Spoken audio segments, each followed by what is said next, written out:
নতুন বছৰৰ শুভেচ্ছা মই প্ৰথমতে বিটিআৰবাসীক জনাইছোঁ। বিটিআৰ অঞ্চলৰ সকলো জাতি জনগোষ্ঠী যাতে নতুন বছৰত শান্তি সম্প্ৰীতি খুব ভালকৈ নিজৰ সময়বিলাক কটাব পাৰে আৰু সকলোৰো মনৰ যিবিলাক আশা এইবিলাক পূৰণ হয়, ইয়াৰ কাৰণে মই ঈশ্বৰৰ ওচৰত প্ৰাৰ্থনা কৰিছোঁ। আৰু একে সময়তে অসমবাসী আৰু ভাৰতবাসীলৈও মই নতুন বছৰৰ শুভেচ্ছা জনাইছোঁ। নতুন বছৰত আজি বিশেষকৈ মই আমাৰ প্ৰধানমন্ত্ৰী ডাঙৰীয়াক শুভেচ্ছা জনাইছোঁ। তেখেতৰ নেতৃত্বত ভাৰতবৰ্ষই এইবাৰ G20ৰ প্ৰেছিডেন্সি পাবলৈ সক্ষম হৈছিলে আৰু বিশ্ববাসীক এটা ডাঙৰ এটা মেছেজ ভাৰতৰ G20 যি সামিট হ'ল, ইয়াত আমাৰ প্ৰধানমন্ত্ৰী নৰেন্দ্ৰ মোদী ডাঙৰীয়াই দেখাবলৈ পাৰিলে। কাৰণ যিসকলে G20ত ইমান বছৰে সামিল হোৱা নাছিলে, তেনেকুৱা দেশবিলাকো ভাৰতত আহি সামিল হৈছে আৰু বহুত ভাল সিদ্ধান্ত G20ত ল'বলৈ পাৰিছে। ইয়াৰ বাহিৰেও আজি ভাৰতবৰ্ষত বহুত নতুন জনকল্যাণ আঁচনিবিলাক ৰূপায়ণ কৰিবলৈ সক্ষম হৈছে। ইয়াৰ কাৰণে প্ৰধানমন্ত্ৰী ডাঙৰীয়াক মই ধন্যবাদ জনাইছোঁ। মই গৃহমন্ত্ৰী অমিত শ্বাহ ডাঙৰীয়াক নতুন বছৰৰ শুভেচ্ছা জনাইছোঁ। তেখেতৰ নেতৃত্বত ভাৰতবৰ্ষৰ বিভিন্ন সমস্যা জৰ্জৰিত অঞ্চলবিলাক শান্তি এটা প্ৰক্ৰিয়ালৈ আনিবলৈ সক্ষম হৈছে আৰু শেহতীয়াভাৱে আলফাৰ লগত যি চুক্তি হ'ল, ইয়াৰ আগত আমাৰ দীঘলীয়া সময় আলোচনা কৰি থকা আদিবাসী আমাৰ বিভিন্ন সশস্ত্ৰ সংগঠনবোৰৰ লগত এই যোৱা বছৰটোত আমাৰ চুক্তি হৈ গ'ল। তেনেকুৱা বহুতখিনি সমস্যা ভাৰতবৰ্ষত সমাধান হৈছে আৰু এই সমস্যাবিলাক সমাধান কৰিবলৈ সক্ষম হোৱাৰ কাৰণে মই আমাৰ গৃহমন্ত্ৰী অমিত শ্বাহ ডাঙৰীয়াক শুভেচ্ছা জনাইছোঁ। অসমৰ মুখ্যমন্ত্ৰী ডাঙৰীয়াক নতুন বছৰত মই শুভেচ্ছা জনাইছোঁ। অসমখন প্ৰায় 100% শান্তি ৰাজ্য হ'বলৈ গৈ আছে।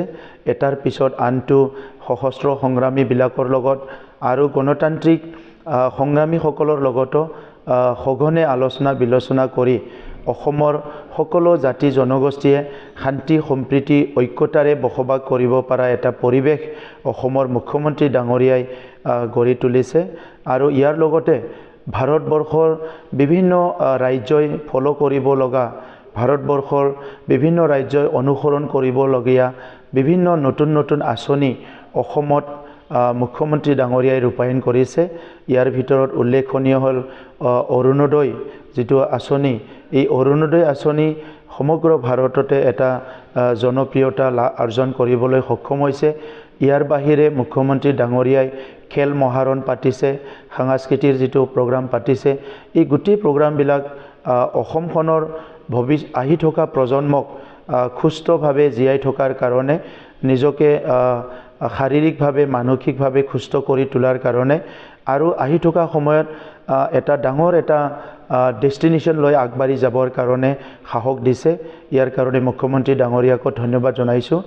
বিটিআৰবাসী ৰাইজে আমাক চৰকাৰত আহিবলৈ যিটো সুযোগ দিছে, এই সুযোগ লৈ বিটিআৰ অঞ্চলত 100% শান্তি প্ৰতিষ্ঠা কৰা, সকলো জাতি জনগোষ্ঠীক নিৰাপত্তা প্ৰদান কৰা, সকলো জাতি জনগোষ্ঠীক ঐক্যতাৰে লৈ আগবাঢ়ি যোৱা আৰু তেখেতসকলৰ স্বাধীনতাৰ পিছত সমাধান নোহোৱা বহুতখিনি সমস্যাবিলাক সমাধান কৰাই আমাৰ উদ্দেশ্য আছিলে আৰু সেই উদ্দেশ্যত আমি বহুত শতাংশ সফল হ'বলৈ পাৰিছোঁ।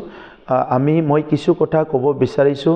ইয়াৰ ভিতৰত এটা আমি ভাল কাম কৰিব পাৰিছোঁ, যেনেকৈ অসমত বসুন্ধৰা কৰিছে। আমি ইয়াত বৈশ্যমতী এটা মিছন কৰি পেলাই 100% আমাৰ লেণ্ড ডকুমেণ্টটো ডিজিটাইজ কৰিছোঁ আৰু এই 12টা ছাৰ্ভিচ আমাৰ মাটিৰ ভূমিৰ লগত ৰিলেটেড, সেইটো আমি ৰাইজক অনলাইন যোগেদি আগবঢ়াবলৈ সক্ষম হৈছোঁ। অহা 16 তাৰিখৰ পৰা আমাৰ অফিচটো অফিচ হ'ব পাৰে যে উত্তৰ পূৰ্বাঞ্চলত বা ভাৰতত যিমান কাউন্সিল আছে, আমিয়ে প্ৰথম কাউন্সিল হ'ব য'ত অফিচটো লাগু হ'ব। তেনেকুৱাই আমি ছুপাৰ 50 কৰিছোঁ। দুখীয়া পৰিয়ালৰ ল'ৰা ছোৱালীবিলাক IAS IPS হোৱাৰ কাৰণে যিসকলে কোচিং কৰিব নোৱাৰে, ডক্টৰ আৰু মেডিকেল হোৱা ইঞ্জিনিয়াৰ হোৱাৰ কাৰণে তেখেতসকলৰ কাৰণে আমি কোচিং আৰম্ভ কৰিছোঁ তেনেকা বহুতখিনি জনকল্যাণকামী আঁচনিবিলাক আমিও ৰূপায়ণ কৰিছোঁ মই আশা ৰাখিছোঁ 2024 বছৰত আমি ইয়াতকৈ আৰু অধিক কাম কৰিব পাৰিম আৰু আপোনালোকক আৰু বেছিকৈ সেৱা কৰিব পাৰিম এটা মংগলময় জীৱন মংগলময় এটা সময় সকলৰ কাৰণে কামনা কৰিছোঁ সকলোকে মই ধন্যবাদ জনাইছোঁ ধন্যবাদ গজনথং খুলুমবাই জয় হিন্দ